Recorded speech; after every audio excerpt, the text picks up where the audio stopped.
Good morning, guys. So, we're going to talk about rosemary this morning because I got to thinking, usually when people reach out to us, one of the plants they struggle the most with is rosemary. And that's because there's a few tips that I can tell you how to get your rosemary to just thrive. And the biggest thing with rosemary is you want sandy, loamy soil, okay? You do not want to use heavy soils. You want to mix your soil with a ratio of like 3 parts, 1 part sand, 1 part compost, and 1 part like just regular garden soil or something of that nature. You just want to make sure that it's not heavy, it's not soggy, and it's well draining, because rosemary does not like soggy conditions whatsoever. Eventually they'll dampen and they'll yellow and they'll just die. They just don't like a lot of water.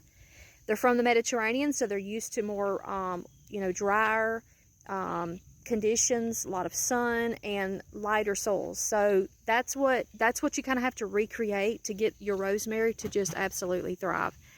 The other thing is, as you can see, this planter, it's actually a really small planter, but in the bottom you want to use some type of gravel or rock, and that is really important to help with drainage, because like I said, if water sits on those roots too long, then rosemary is going to start to die back. It's going to become really weak. So you want to make sure in the bottom of whatever planter you used or raised bed, just to put some kind of gravel for really good drainage. Also, the bottom of this is cut out so that the roots have went down completely through the bottom of the container past it and into the ground below it. And so that's really what's helping to sustain this big of a plant in this small container, is the fact that it's actually went past the container into the soil below, which is pretty rich.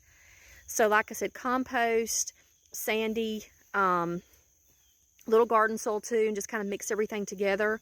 Make sure when you plant it too, that like the top of the plant sits above the soil a little bit. You can kind of heel it up. That way it also drains away from the base of the plant, so that you don't have water just sitting right there at the top of the plant. Rosemary is perennial, so as long as you don't have super cold winters, you're going to have it year after year. These plants can live up to 20 to 30 years, which is amazing. The other thing is, if you do have really cold winters, you'll need to take precautions. You'll need to cover them during those really cold nights. I have lost a couple of plants, even though I live in North Georgia and we have pretty cool winters, just because the temperature got below 10 degrees, got like 8 degrees, 5 degrees, and that's really too cold for rosemary. So they will stand a frost, but not extreme cold temperatures. They just do not do well with that at all. Another tip to really increase the amount of rosemary that you have is propagation. They're one of the easiest plants I've ever seen for propagation. You don't want to take the woody part, like down here. You don't want to cut that, okay? You want to look for new green growth, which is usually on the top, and you want to take 4 to 6 inches of new green growth, just cut it and set it in some moist soil. Just keep it moist, not overwater, just moist. And within 2 to 3 weeks, you're going to have a ton of rosemary plants. Rosemary is a super herb, meaning it's good for culinary purposes as well as medicinal purposes. It's anti-inflammatory, it's antimicrobial, and it's also high in antioxidants. So it's really good to add to fish, or like, beef, chicken. It really doesn't matter. It goes good with meats. It goes good in different soups, or even baked potatoes, like scallop potatoes, that kind of thing. Really good for that. And so yeah, we'll have to do another video on seed starting rosemary, because it can be a little bit of a peel. But once you get your plants established, they're a piece of cake. Just don't overwater. Make sure the soil is well drained. Make sure it's got plenty of sunlight. It loves the sun. And make sure it's got good air circulation around it. This plant here is on the top of the hill out in front of the seed house. So it gets plenty of good air circulation. It stays pretty dry here.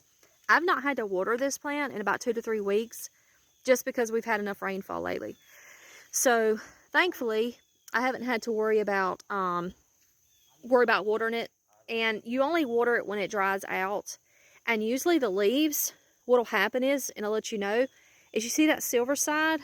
When it's starting to get too dried out, you'll start to see that more. They'll kind of curl up and you'll start to see that silvery side. And then you know that, hey, it's time to water. So yeah, I hope these tips helped you guys, and I'll try to get some more videos on herbs on here. There's something that does grow pretty well through the fall. The rest of our stuff is kind of winding down. We grow a lot of cover crops in the fall, so we don't grow a whole lot of fall vegetables.